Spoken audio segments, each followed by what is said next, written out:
Xin chào bà con, trong buổi chia sẻ hôm nay, chúng ta sẽ cùng nhau tìm hiểu về một hoạt chất rất đặc biệt, đó là Ga4+7. Đây không chỉ đơn thuần là dinh dưỡng đâu, mà nó giống như một chiếc chìa khóa vậy, giúp cây trồng của mình phát huy được hết tiềm năng, cải thiện cả về năng suất lẫn mẫu mã nông sản. Nào, chúng ta hãy cùng khám phá ngay nhé! Đây là lộ trình của chúng ta hôm nay. Mình sẽ đi qua 5 phần chính nhé. Đầu tiên là xem xét một vấn đề mà hầu như ai cũng gặp. Sau đó, chúng ta sẽ khám phá một giải pháp rất khác biệt. Tiếp theo, mình sẽ soi thật kỹ xem bí mật bên trong tế bào là gì, rồi xem những kết quả thực tế nó ra làm sao. Và cuối cùng, tất nhiên rồi, là hướng dẫn sử dụng để làm sao cho hiệu quả nhất. Rồi, phần đầu tiên, hãy nói về một cái trăn trở mà tôi tin là rất nhiều bà con làm nông nghiệp mình đã từng đối mặt, có khi là đối mặt hàng ngày luôn. Đây, chính là câu hỏi này. Có bao giờ bà con tự hỏi là tại sao mình đã đầu tư phân bón tốt, chăm sóc đúng quy trình, không thiếu thứ gì cả, nhưng mà đến lúc thu hoạch, trái nó vẫn không đều, bị móp méo, chỗ lồi chỗ lõm, hoặc là nó không đạt được cái kích thước như mình mong muốn không? Tại sao lại thế nhỉ? Vâng, mấu chốt nó nằm ở đây này bà con. Đạm, lân, kali, nó giống như là thức ăn, là gạch vữa để mình xây nên ngôi nhà. Nhưng mà chúng không quyết định được cái khuôn, cái khung xương của trái. Vấn đề thực sự nó nằm sâu hơn ở cấp độ tế bào cơ.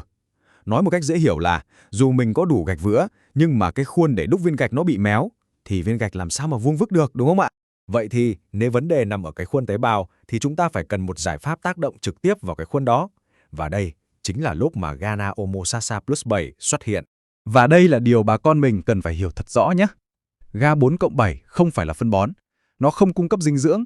Mình hãy hình dung nó như một kiến trúc sư của tế bào vậy. Nó không mang vật liệu đến, mà nó gửi tín hiệu để các tế bào tự nới rộng cái không gian bên trong ra, tạo ra một cái cấu trúc, một cái khung nhà vững chắc và rộng rãi hơn ngay từ đầu. Vậy thì chính xác là cái việc tạo thêm không gian này nó hoạt động như thế nào ở cấp độ vi mô? Bây giờ, mình hãy cùng phóng to vào bên trong tế bào để xem cơ chế cốt lõi của nó nhé. Trên màn hình này là sự khác biệt lớn nhất đây. Chắc hẳn nhiều bà con đã quen thuộc với GA3 rồi, một hoạt chất làm tế bào, nó giãn ra, nhưng chủ yếu là theo chiều dài. Bà con nhìn hình bên trái mà xem, nó làm tế bào dài ra, giúp vươn đọt, vươn cành. Nhưng hệ quả là gì? Đọt nó thường ốm yếu, khẳng khiu. Bây giờ, bà con nhìn sang hình bên phải đi. GA4+7 nó làm khác hoàn toàn. Nó ra lệnh cho tế bào phát triển theo mọi hướng, phình to ra, nở nang ra. Kết quả là mình có một cấu trúc tế bào mập mạp, chắc khỏe, làm tiền đề cho một cái chồi non khỏe mạnh và một quả trái tròn đều, cân đối. Đấy, bà con thấy không? Toàn bộ ý tưởng nó nằm gọn trong câu đây. Bằng cách giúp tế bào phát triển đa chiều, GA4+7 về cơ bản là đang tạo ra một cái kho chứa bên trong vững chắc và rộng rãi hơn. Và sau đó, cái kho này sẽ được lấp đầy bởi dinh dưỡng, nước, đường bột mà chúng ta bón vào. Nhờ vậy mà trái cây nó mới phình to một cách tối đa và đồng đều được. Rồi, nãy giờ mình nói chuyện ở cấp độ vi mô quá. Vậy thì những cái thay đổi nhỏ xíu đó nó mang lại kết quả gì mà chúng ta có thể nhìn thấy bằng mắt thường trên cây trồng của mình? Hãy cùng xem nhé.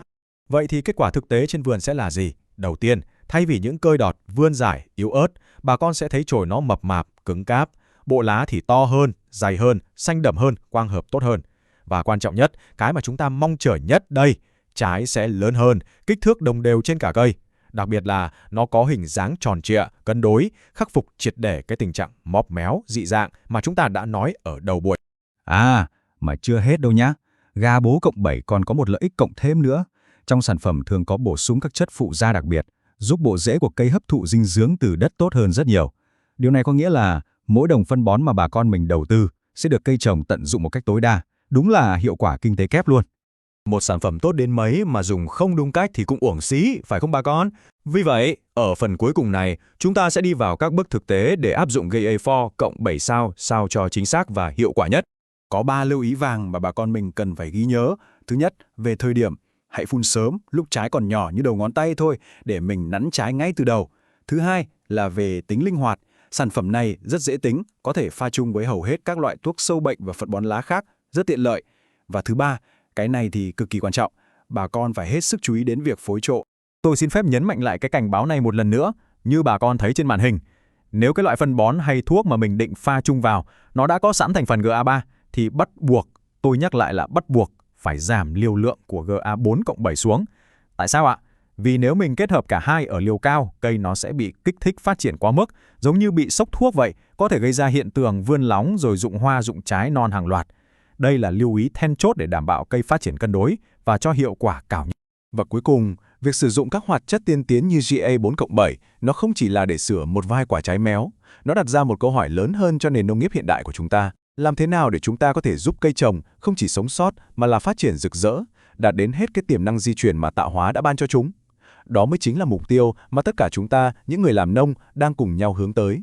Xin cảm ơn bà con đã chú ý theo dõi.